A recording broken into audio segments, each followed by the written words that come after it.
Daily Detroit is brought to you by the community. Support our work at patreon.com/dailydetroit. Hello, everyone, and welcome to your Daily Detroit. It is Thursday, April 18th, 2024. I am Jer Stays, coming to you from the Daily Detroit studio at Techtown, serving entrepreneurs for 20 years.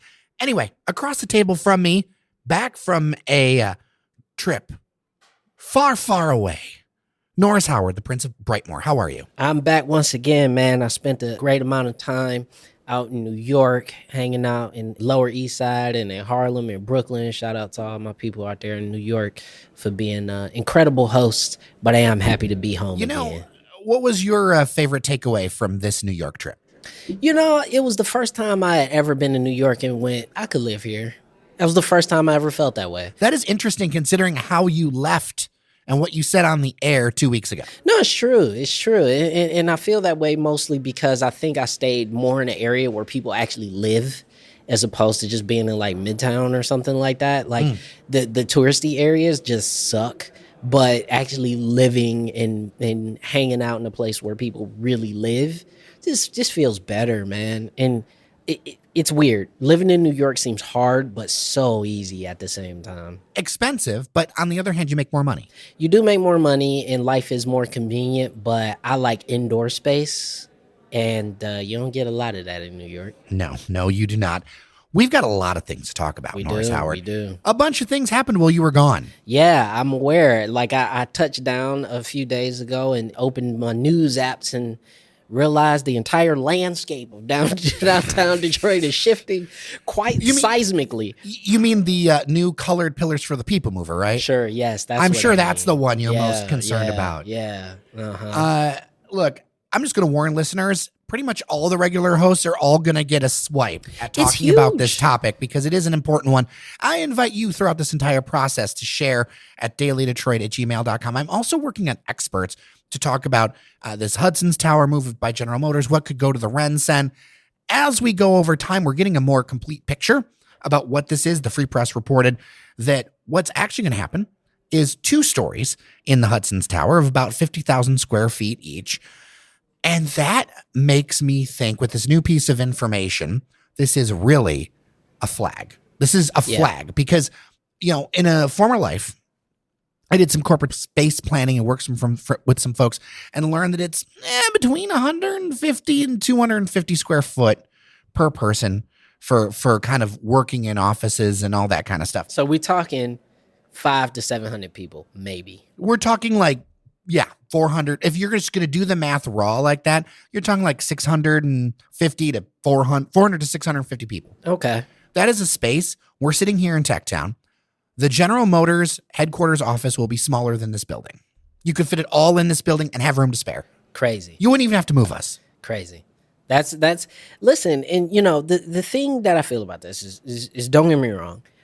I think ultimately having that building filled has to happen. It has to happen, right? You cannot build a new skyscraper or really a new skyscraper park, both buildings included, and not have tenants ready to roll. I think that was a major concern for Bedrock, for the businesses down there that have chosen to plant their own flags. For government officials. And we know this has been coming together, as Robin from Urbanize said, for 6 years. Yeah, so it was critical that they needed tenants to be in that building.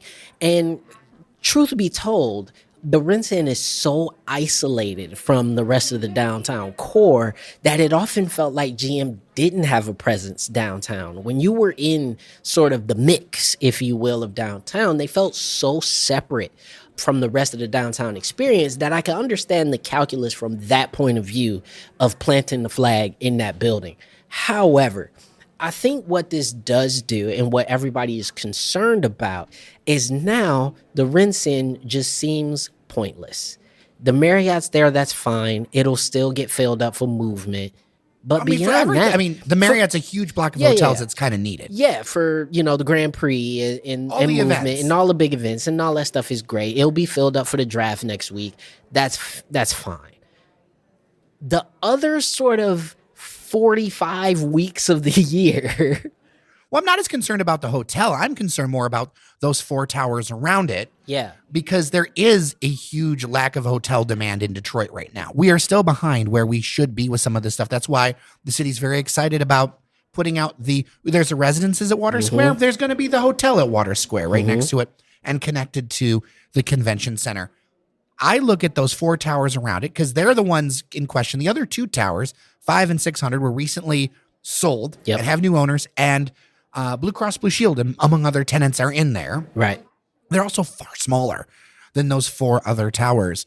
And in this discourse, already hearing some of the feedback, I feel like there's a lot of people who told me they haven't been in the Ren Cen or been in downtown Detroit in a long while. Yeah. Because that place has been empty, like ghost town empty for years. And General Motors has failed to bring anything to it. And to bring those workers back because there's just not they don't want to do it. It's a double-edged sword, too, because not only do the workers not want to do it, how do you justify then putting stores or vendors or restaurants within the Ren Cen when you don't have the workers? Meanwhile, the development that we see happening in sort of, the more core areas of downtown, in the new restaurants and hotels, apartment buildings, all these things that are happening, not just including District Detroit, but just even everything south of 75 right there, and a little bit north of it.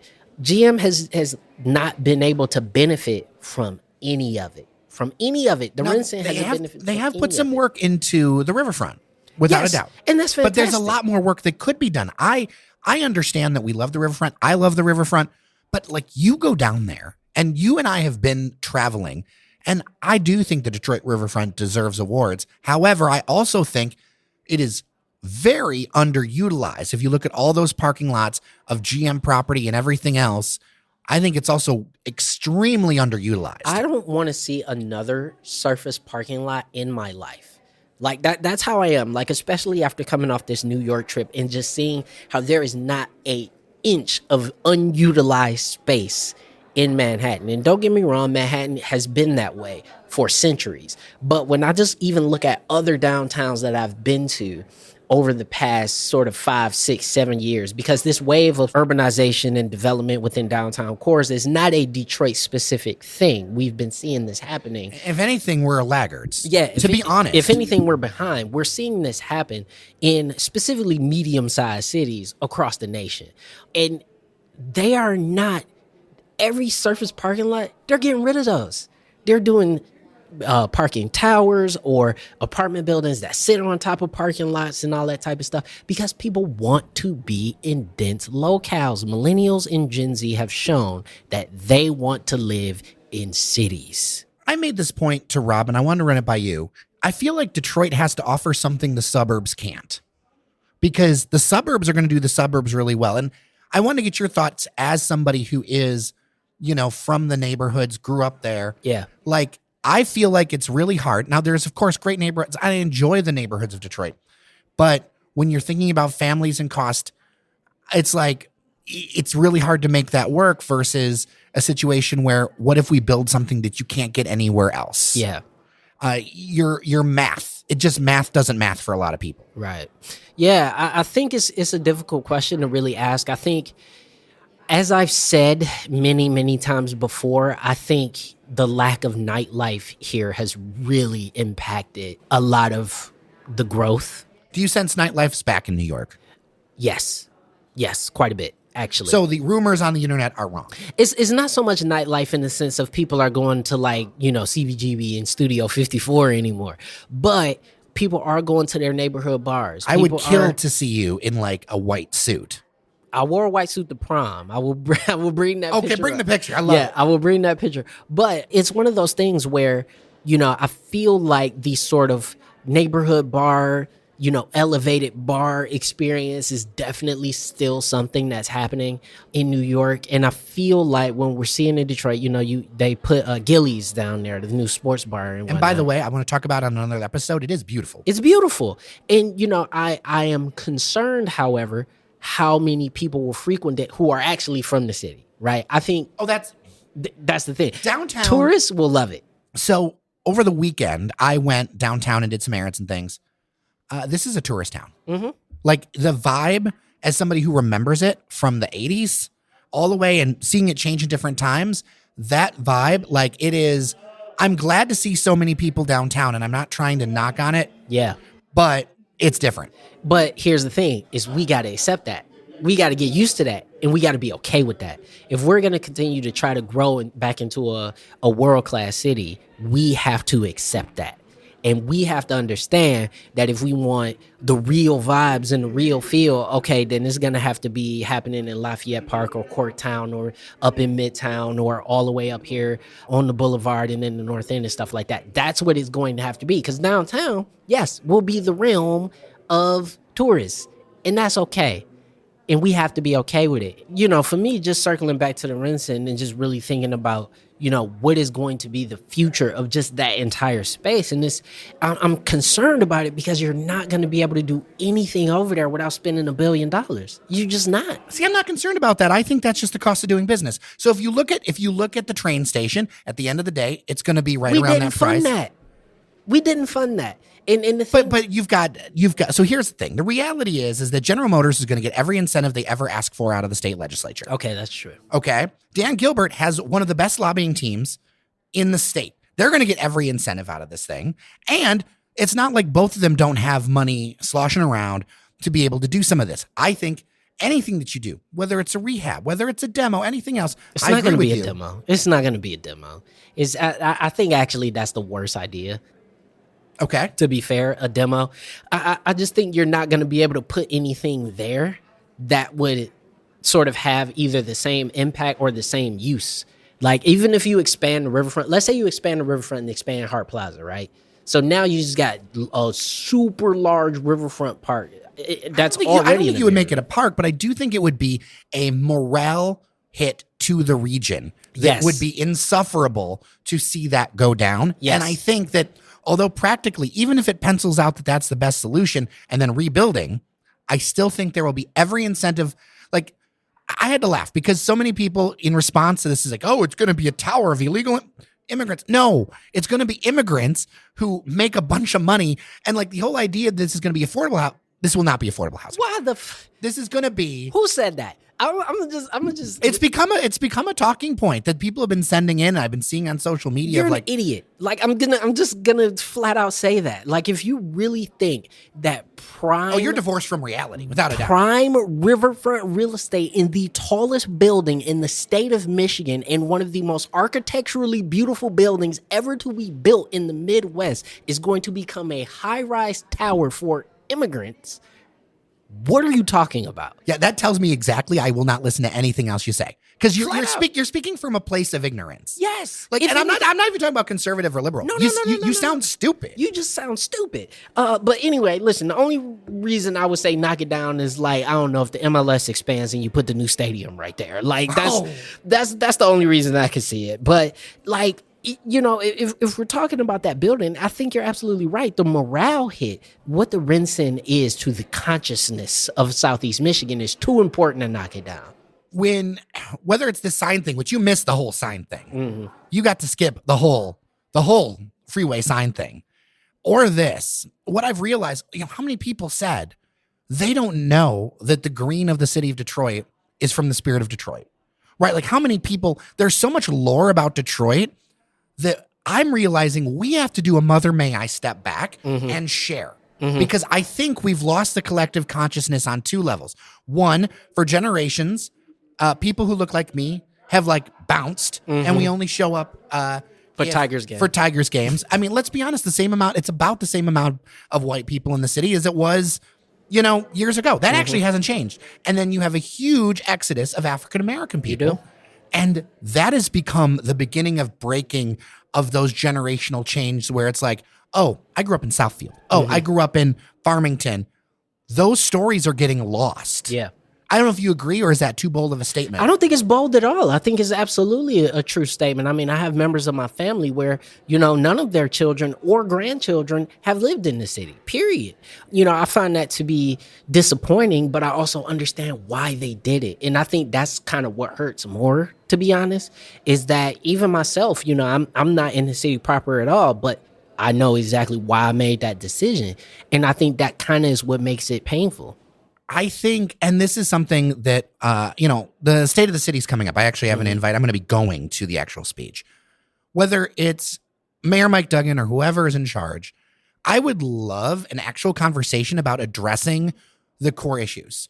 Like now that we've safety and education, sure, and we'll see, and cost structure and those things. We'll see. Where in city taxes, we'll see. Yeah, because at the end of the day, unless you adjust that, all you're going to have is rich people. That's it. Because they can figure it out, or they can absorb it, or they can deflect it, or whatever.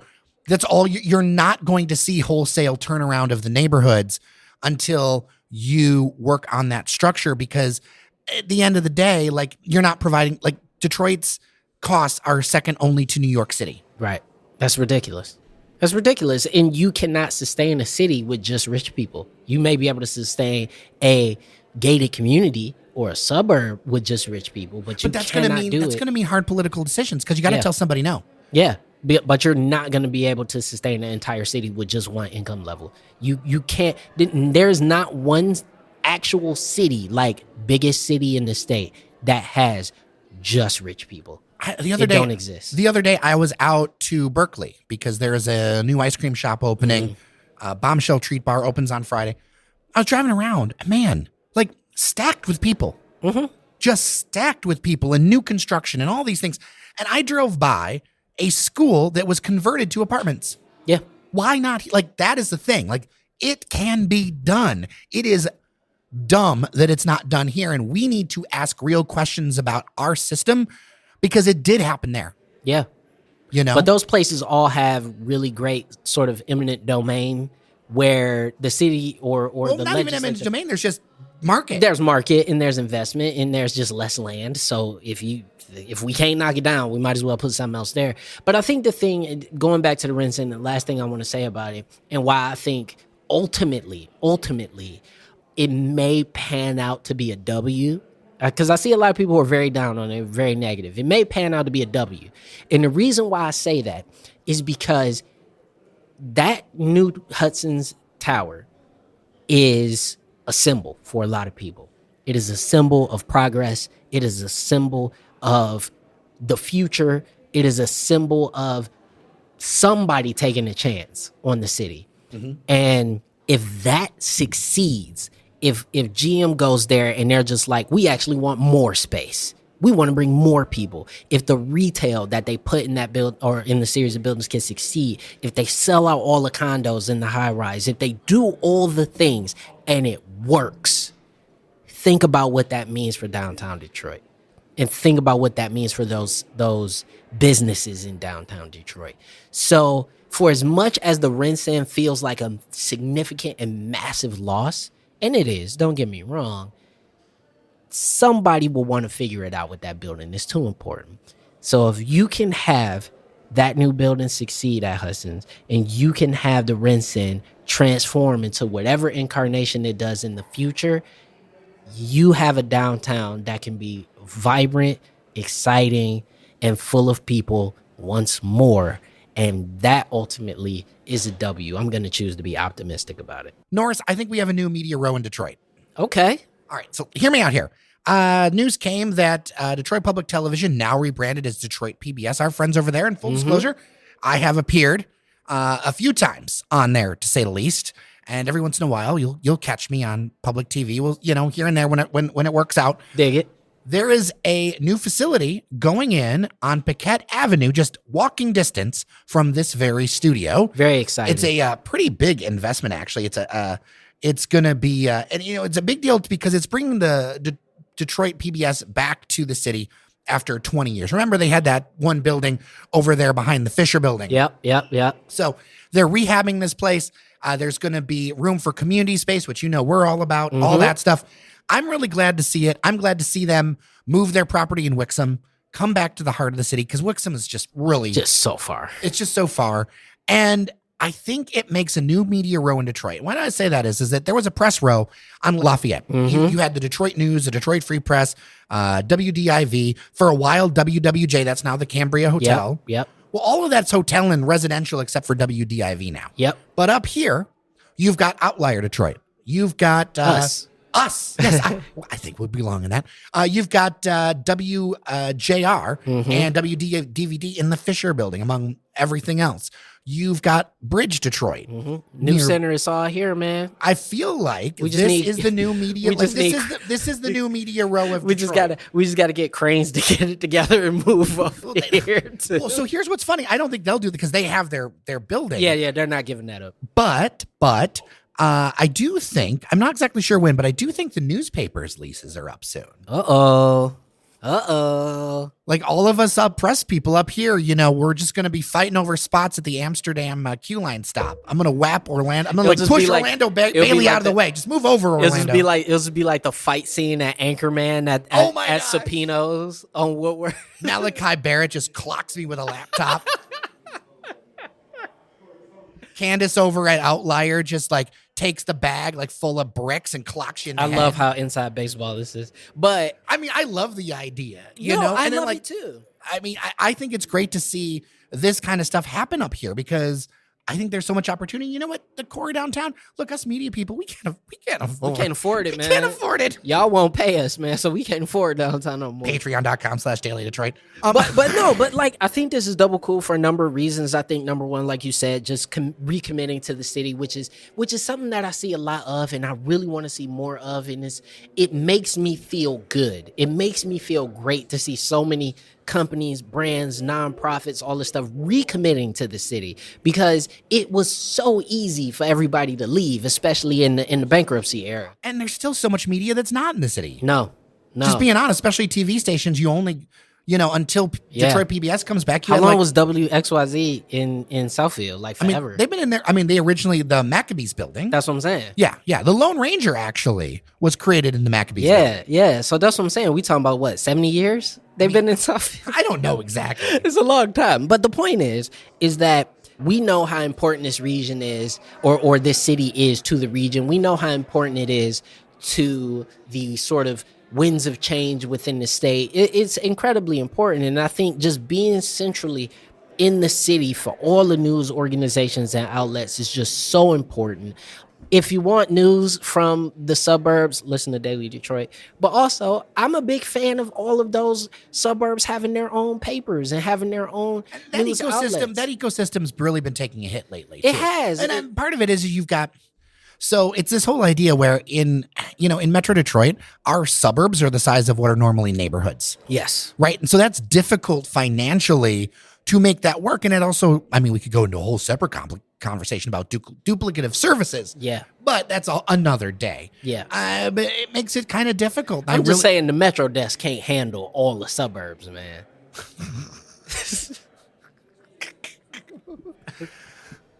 Before we go, I want your quick reaction. Sure. There's more and more talk of, the Lions and wherever they're going to go. I know that you're out in Canton. Please don't put it in Canton. That was one of the the love of God. That was the one. That's why I want to ask you specifically about that one. There's already about to be freaking construction on 4 Road, putting in Michigan lefts, which I just whatever. But please don't put it in Canton. I don't want it there. We already ain't got no space. It's too busy. We only got 2 dang on real streets. Like, please put it in the city. Put it right where Herman Kiefer is. That is a perfect spot for a practice facility. It's got easy access from the freeways. All the wonderful players coming down from Bloomfield or wherever they live, they just zoom right down the lodge, and everybody can have a good old time. Please don't put it in Canton. For the love of goodness, do not. I can only imagine what that would do to that neighborhood. When you connect up, if you did something like that and then you've got all the work happening in Henry Ford, all of a sudden, like, it's a whole new day. That's what I'm saying, man. And like, really in that area, because I actually went by the Congregation coffee shop a few weeks ago before I left, is seeing all the stuff in Virginia Park that's being rebuilt up and people really taking some of those wonderful, old, beautiful homes and rehabbing them and really trying their best to rebuild that neighborhood. Man, you put that practice facility there and create some cottage industries and businesses that pop up around that. I would love it. So please, Detroit Lions, continue your commitment to the city of Detroit. Make the easy choice and just put it right there where Herman Kiefer is, because Canton is we doing all right out there. I will say, to be clear, that is all rumor and speculation, unconfirmed, et cetera. But Norris, you are heard. Yeah, man. Let's do it. Just put less stuff in Canton. I'm gonna just put less stuff. The only thing we need in Canton right now is more apartments. That's it. Everything else is fine. All right. With that, I'm Jared Stays. I'm Norris Howard. Thank you so much for listening to your Daily Detroit. If you've got feedback, dailydetroit@gmail.com or 313-789-3211. Leave a voicemail for the show. Remember that you are somebody, and we'll see you around Detroit.